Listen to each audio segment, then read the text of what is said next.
Buenas tardes para todos los televidentes. Hoy en la tarde de hoy vamos a tener un debate profesional. Tenemos unos invitados, contadores públicos, y vamos a hacer un diálogo acerca del caso Wirecard. Este caso tiene involucrada una firma muy conocida a nivel global, especialmente en Alemania, Away. Discutiremos algunos de los escándalos pues, más impactantes en la historia de la auditoría financiera en Alemania, que es donde se radica esta empresa. Vamos a exponer algunas fallas éticas y técnicas y las consecuencias que tuvieron. Nos acompaña hoy el profesional Janet Mejía, el profesional Santiago Vanegas y el profesional Jaime Basante. Bueno, para iniciar con este contexto, vamos a hablar acerca de Wirecard. Era una empresa global de tecnologías y servicios financieros que actualmente pues, se encuentra en proceso de quiebra. Esa empresa tenía servicios de pagos a través de Internet y competía a nivel de PayPal. En Colombia, por ejemplo, tenemos también Western Union, entonces estaba como en esa misma línea. Disponía de licencias para operar, estaba legalmente constituida y llegó a cotizar en la bolsa de Frankfurt, una bolsa de valores. Entonces, vamos a ver cómo llegó a tener un fraude de 1.900 millones de euros y cómo pues, se vio involucrada la efectividad de esta firma de auditores. Entonces, para iniciar, va nuestra compañera profesional en contaduría, Janet Mejía, a hablar acerca de la postura que tiene este caso. Te cedo la palabra. Muchas gracias, Damaris. Buenas tardes para todos, colegas. Bueno, yo les voy a hablar de mi postura frente al caso. Bueno, yo defiendo el sistema actual. Sí, me parece que es bastante sólido en su diseño. Acepto que tiene algunas fallas y que hay que hacerle algunos ajustes para evitar nuevamente ese tipo de fraudes y de fallas que se encontraron en el caso Wirecard. Bueno, primero debemos de reconocer que la empresa auditora Away cometió errores críticos, como no verificar cuentas bancarias que eran clave para la auditoría. Sin embargo, estos errores no reflejan una falta o falla en el sistema, sino una falta de diligencia profesional que puede abordarse con varias actividades o actualizaciones de los auditores, como cuáles, capacitación ética continua. ¿Esto en qué nos va a ayudar como auditores? Nos ayuda a garantizar que los auditores mantengamos un escepticismo profesional constante. También podemos abordar o ser más recurrentes en la independencia de los auditores, porque allí evitamos como estas, cuando tenemos conflictos de interés, entonces hay que manejar la independencia de auditores. También podemos hacer una mayor evaluación más rigurosa del riesgo de fraude. Es por esto que yo cierro siendo muy enfática, diciendo que el sistema no necesita ser demolido, en mi concepto.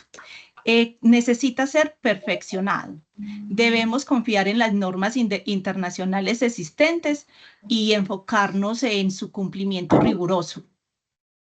Ahora, le doy paso nuevamente a Damaris.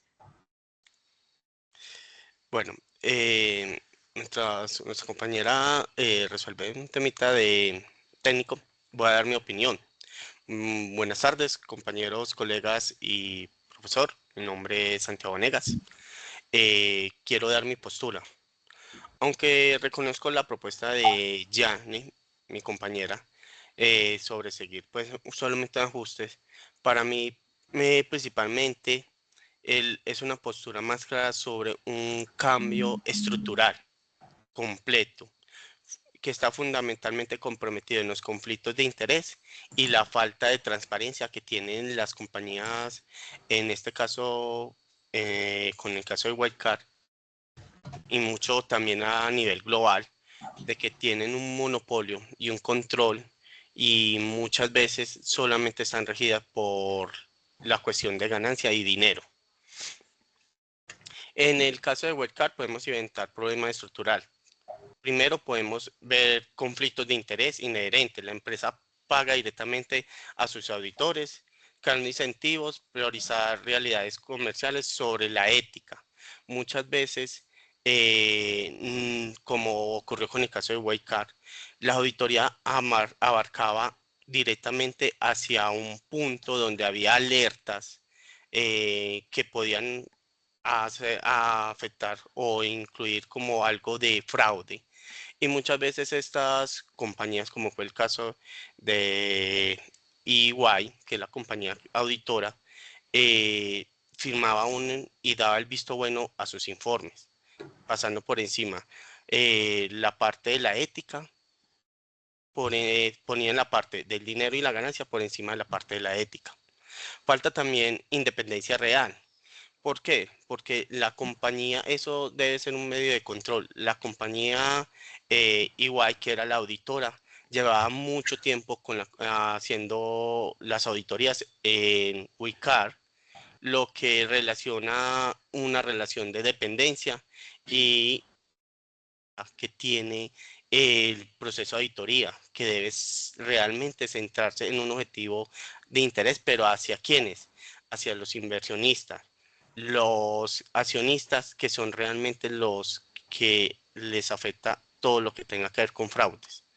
Y como decía, el impacto global del fraude, que son los inversionistas, como puede haber el caso de que se entrevistó de Thomas, un ex docente con una pensión que no superaba $2.000, que tenía el objetivo de hacer sus inversiones en una bolsa donde una compañía de auditoría grande les certificaba y que a ellos les daba fe, pero que debido a este fraude que ocurrió, perdieron todos sus ahorros y también la credibilidad que tienen las compañías y la auditoría en el mercado actualmente de las inversiones, y más en el mercado como fue en el caso de Wildcard en Alemania, donde no se les garantizó nada a ellos y donde tampoco hubo como un control para poder evitar este fraude, que desde el inicio tenía ya sus alertas. Entonces, para mí, en esa parte, sí debe haber un cambio estructural completamente en la parte de cómo controlar o cómo hacer los controles por empresas privadas, donde se lleve solamente un tiempo, no que las empresas se casen por décadas o por más de una década con la misma compañía, porque ya ahí no hay objetividad y hay conflictos de interés. Esa es mi opinión. No sé qué más opiniones tienen mis compañeros con respecto a lo del caso de Wildcard. Hola compañeros, buenas tardes. Profesor, buenas tardes. Mi nombre es Jaime Basante. Haciendo un poco de referencia a lo que menciona mi compañera Janet, pienso que son insuficientes las reformas que de alguna manera ella propone al sistema estructural, ¿sí? Que este es un problema que debería abordarse de raíz, ¿sí? La auditoría necesita una transformación estructural para que pueda restaurar la confianza perdida. Una de las preguntas más frecuentes que se hacen, pues, digamos, todas las firmas contables y todas las empresas y todos los sistemas que controlan las empresas a raíz de un escándalo como el de Wirecard es que si estas empresas cumplen su tarea, ¿sí?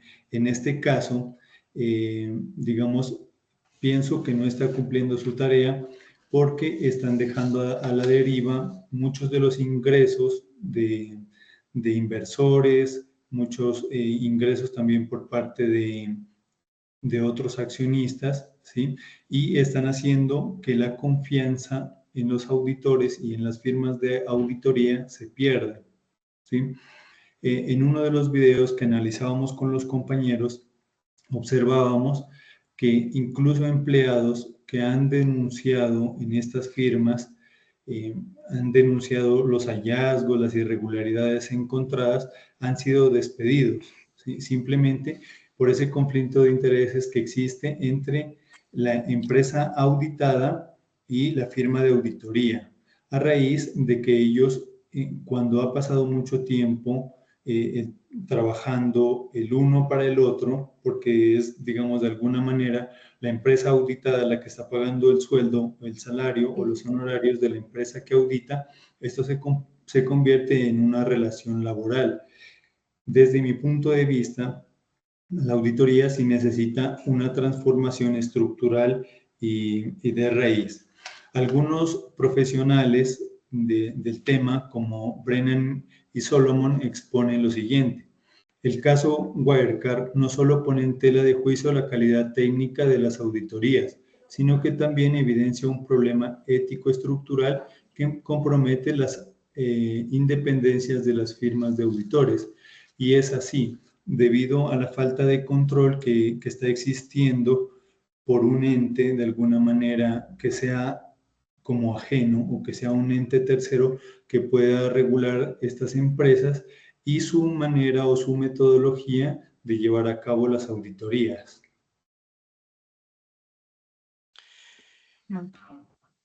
Ok, muchas gracias. ¿Tienen alguna pregunta hasta el momento? ¿No? Entonces vamos a pasar con las preguntas cruzadas. En este diálogo vamos a hacer dos preguntas en la cual pues cada uno de los colegas que están hoy aquí presentes pues nos va a dar su apreciación personal. La primera, ¿quién asumiría los costos y cómo evitaremos burocracias ineficientes? Janet. Muchas gracias. Bueno, yo pienso que para evitar ineficientes en el futuro se pueden implementar varias estrategias, ¿cierto? Algunas de esas estrategias puede ser mejorar la supervisión de las empresas auditoras, reingeniería de procesos, una mejor educación y comunicación. Efectivamente, en este caso, Wirecard resalta la necesidad urgente de reformar tanto la regulación como los procesos administrativos para prevenir futuros escándalos financieros y proteger todas las inversiones. Con base a la pregunta que mi compañera, para mí hay algo fundamental y que debe ser tomado por el Estado. ¿Quién asumiría el costo y cómo evitaría burocracias? En el caso de Alemania, para decir, donde realmente el control de auditorías contables están llevadas por 4 grandes compañías, entre las que está EY, la que auditaba el caso de la empresa o la compañía de Wirecard en su momento. Eh, para mí, fuera de que las compañías tengan un auditor eh, propio, pagado con su propio dinero, lo que puede generar conflicto de interés, deberían también tener un control de otros auditores que sean directamente del Estado y que sea financiado con el mismo impuestos que tienen las empresas. ¿Por qué?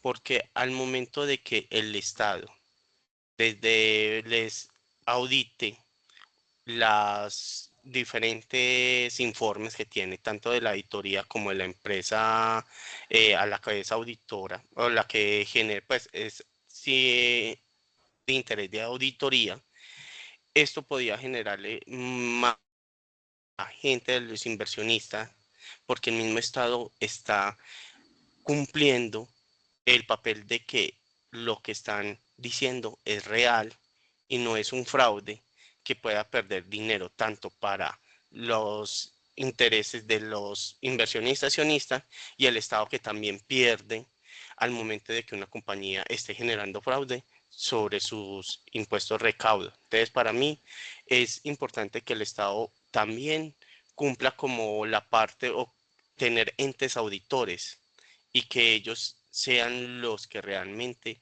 le den tranquilidad a los inversionistas. No sé, mi compañero Jaime, ¿qué opina? Compañero, bien. Sí, tengo una postura un poco similar a la suya. Recordemos pues que la función de la auditoría es descubrir las irregularidades, ¿cierto? Entonces, en el momento que la firma auditada es la encargada de pagar los honorarios, como decía anteriormente, la firma auditora simplemente se convierte de alguna manera en un empleado más, en alguna parte más de la empresa, de la organización, ¿sí?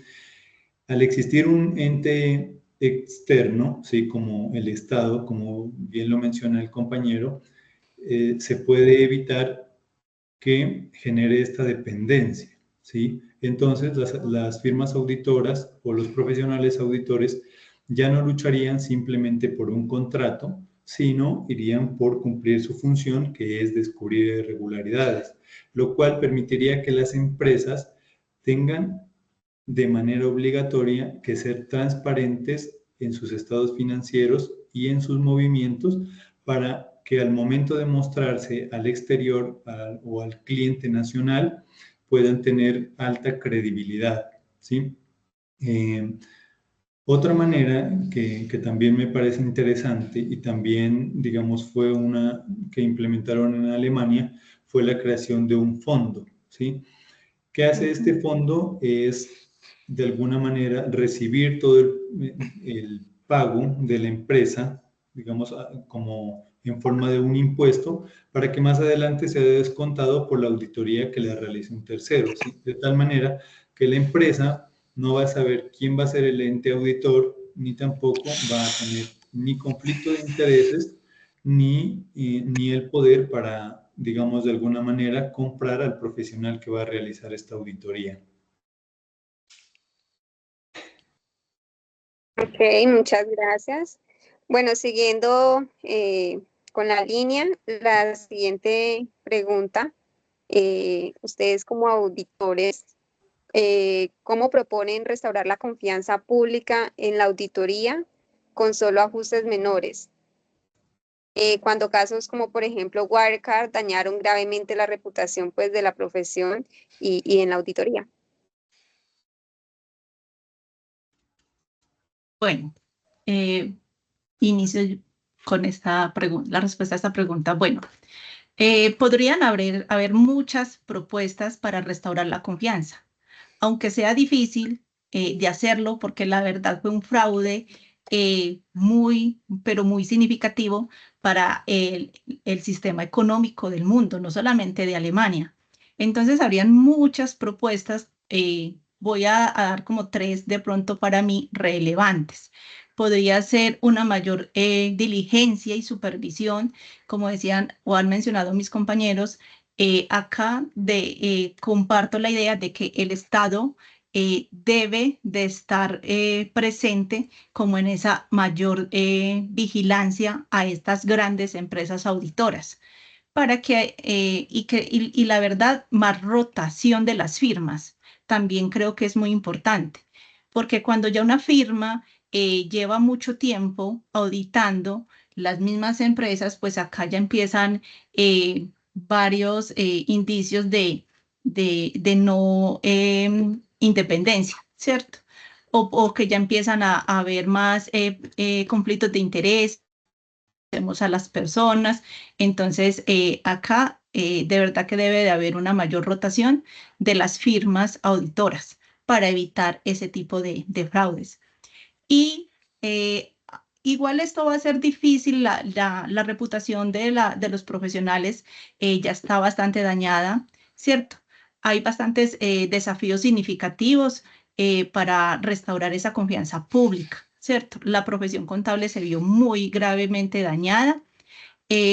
Igual hay otros fraudes que también han llevado al escepticismo generalizado, ¿cierto? Que daña la eficacia de las auditorías. Entonces, acá la verdad sí va a ser difícil volver como a darle tranquilidad a los inversionistas a nivel mundial para que este proceso de auditorías sigan su cauce y pues no le den como ese miedo de contratar empresas auditoras. Buenas, Damaris, con respecto a la pregunta, pues para mí, como dice mi compañera, está muy afectada para los financieros y tanto para las compañías que hacen auditoría, porque no hay otros casos aislados como el de Wildcard, sino que hay varios, sino que hay que empezar a tener una estrategia de volver a establecer primero en los auditores la ética y inclusive las compañías, la ética que debe tener el auditor y las empresas para la presentación de los informes y al momento de realizar sus auditorías. También aplicar las diferentes NIC como la objetividad del auditor tiene al momento de la auditoría, la NIC 200, o la independencia que deben de tener.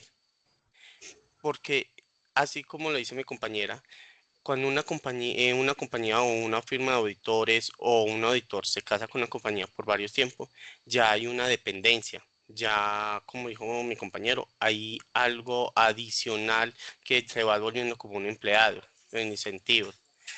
Entonces, para mí es fundamental para empezar a crear la confianza, es establecer y dar también a conocer la ética que debe tener el auditor, tanto para los que realizan, así también como para las auditorías.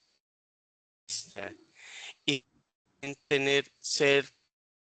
darle como más obligaciones o sanciones al auditor que le brinden a los inversionistas, accionistas o interesados de que los informes que ellos están sean de confianza, porque también sobre ellos caerán ciertas sanciones y tendrán perjuicios. Simplemente porque muchas veces la compañía veía y simplemente me aíslo, no doy la declaración. No, usted como compañía debe y como auditor debe dar su sanción, su opinión, sea no favorable, no simplemente hacen porque allá hay algo. Espere, usted venía realizando una auditoría y como que ya no va a dar su opinión. ¿Qué pasó si usted el año pasado dio una muy buena visto bueno, sin limitaciones, sin restricciones? Porque, por ejemplo, Wildcard en los papeles de trabajo demostraron que ellos sí hicieron su auditoría y los auditores dijeron que hay dudosa la administración que tiene el consejo administrativo o los administradores de Wildcard y que hizo la firma. En una semana dio el visto bueno. Entonces, ¿qué pasó? ¿Qué sanción debe haber sobre ellos? Y que los inversionistas conozcan ellos también tienen unos penalidades y que para que ellos tengan más tranquilidad y tengan como más confianza de que las compañías cumplen con ese objetivo. No sé qué opina mi compañero Jaime. Bien, compañero, muchas gracias. Respondiendo a la pregunta que nos plantean sobre la reputación profesional, pienso que la confianza,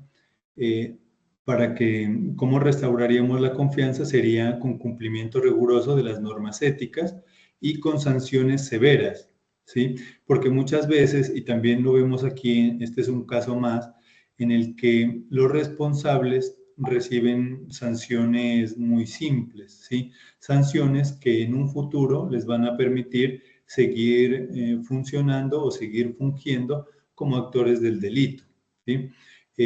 Recordemos que aquí en el país también somos víctimas de este tipo de situaciones, ¿sí? Muchas veces suceden fraudes, manipulaciones, sobornos a la información financiera y estas acciones, aunque son condenadas desde el punto de la ética, siempre tienen, digamos, como justificación moral, ¿sí? Como por ejemplo que se hizo por necesidad o que simplemente eran por supervivencia de la empresa. Entonces, este tipo de situaciones deberían ser sancionadas con normas muy rigurosas, lo cual haría que los actores le teman a las normas y no cometan este tipo de crímenes o este tipo de fraudes, ¿sí? Porque, digamos, al ser la ley tan tenue o tan débil, digamos, se presta para que sigan ocurriendo este tipo de delitos, lo cual convierte a la profesión en algo simple y hace que la fe pública de alguna manera se atañe, se opaca, se pierde, porque, digamos, tanto los inversionistas como las entidades que regulan se dan cuenta que los auditores, los revisores fiscales, no están haciendo su trabajo como debe ser, con la debida diligencia, ¿sí? Entonces se pierde la independencia y la rigurosidad con que se deben auditar las empresas y con la transparencia con la que se deben presentar todos los datos de una empresa. Entonces, en el sentido que las normas sean más rigurosas, sean más estrictas, como por ejemplo, no solo la sanción de quitar la tarjeta profesional, sino también la inhabilidad para ejercer como contador público, serían sanciones a las que nosotros le temeríamos como profesionales y desarrollaríamos nuestro trabajo con transparencia, con todo el sentido crítico y aplicando todas las normas, tanto de la parte financiera como de la parte de la ética, ¿sí? Y esto haría que nuestra profesión se convierta en una profesión de confiabilidad tanto para los inversionistas como para todos los stakeholders de la empresa. Bueno, muchas gracias. Para finalizar, pues ya vemos que hay muchas lecciones aprendidas en este caso, como por ejemplo la que mencionaba el compañero Santiago de la NIA 200, la falta de escepticismo profesional, ¿sí? Ya pues que no reportaron todos los, le dieron validez a los estados financieros y no reportaron las que habían. Segundo, pues estamos en un mundo creciente, empresarial, en donde corporaciones tan grandes como estas, pues hacen muy difícil la vigilancia y el control de las mismas. Entonces, también un llamado de atención a los entes reguladores para que sean mucho más atentos. Entonces, para finalizar, pues los invito a cada uno de los profesionales, de los colegas aquí presentes, a dar sus conclusiones finales. Ok, muchas gracias, Damaris. Bueno, yo pienso que son muchas conclusiones que podemos sacar de este debate, muy ameno, muy enriquecedor. Yo creo que en eso estamos de acuerdo todos, hemos aprendido mucho, fue un caso muy ameno. Una de mis conclusiones puede ser que identificamos que en este fraude se incumplieron varias NIAs, que lo que fue un factor determinante en la incapacidad de los auditores para detectar y reportar las irregularidades significativas. Una de las NIAs que se incumplió fue la NIA 200, que son los objetivos generales del auditor de independiente, ¿cierto? ¿Esto en qué nos impacta? Impacta en la falta de excepcional en la evaluación de la validez de los estados financieros. Otra NIA que también se incumplió fue la NIA 240, la que esta hace referencia a las responsabilidades del auditor y fraude, ¿cierto? Otra conclusión puede ser que las empresas auditoras no deben ser auditoras y asesoras del cliente, ¿cierto? Porque aquí ya sería algo como lo que llamamos, no podemos ser juez y parte. Entonces, o son auditoras o son asesoras de estas compañías. Entonces, las empresas también deben de tomar esa decisión de contratar estos dos tipos de servicios por separado, por compañías totalmente diferentes para que cada una pueda ejercer su función más adecuadamente y evitar todo este tipo de fallas.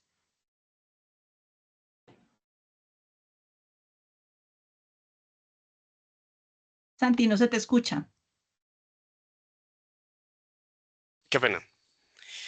Bueno, mis conclusiones a las cuales yo he llegado con el caso de Wicar, no solo es un recordatorio del potencial del daño causado por el fraude corporativo que hubo en esta compañía hacia todo el sistema financiero que tenía y control que tenía Alemania, sino también es un llamado de atención para mejorar la regulación financiera y los procesos de auditoría que deben de haber en una compañía y que deben de tener un control más estricto y más riguroso.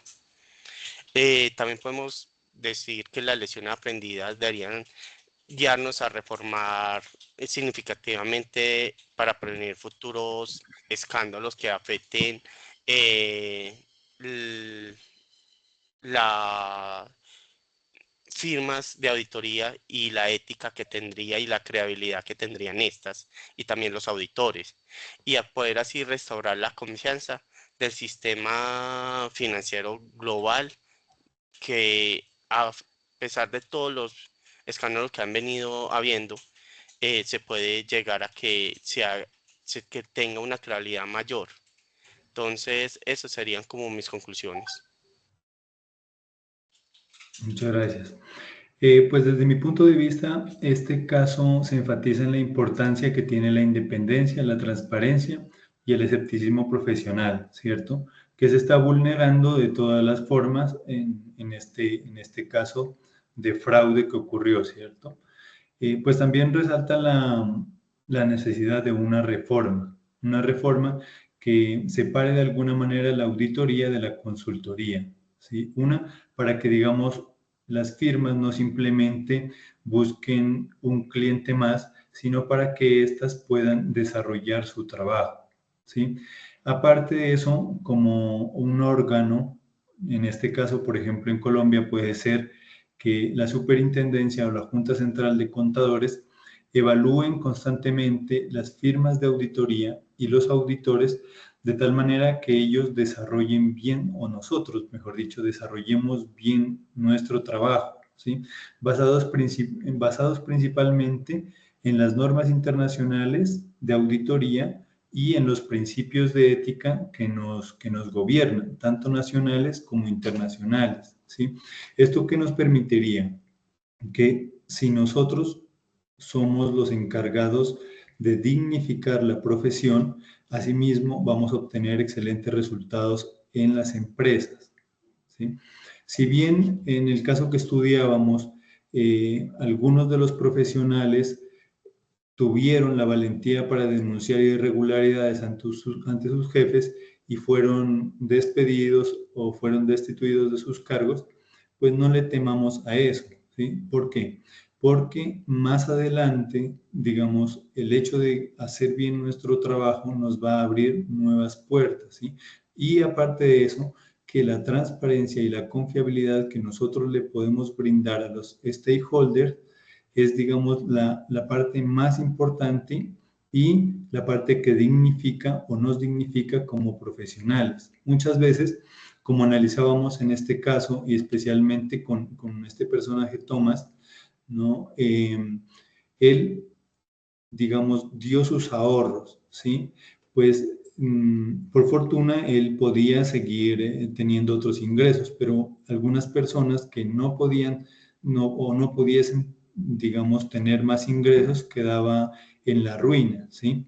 Entonces, digamos, es un alto compromiso con la ética y con los stakeholders el que recae sobre nuestras manos cuando realizamos una auditoría.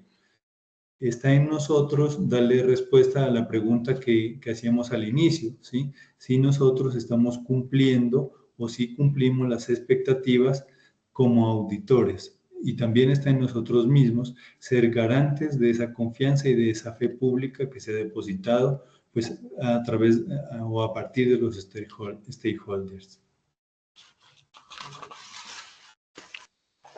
Totalmente bueno, de muchas acuerdo. gracias por este diálogo y hasta una próxima. Hasta Muchas luego, muchas gracias a gracias. todos. Muchas gracias. Muchas gracias Vale. y espacio para compartir, para hablar sobre esto.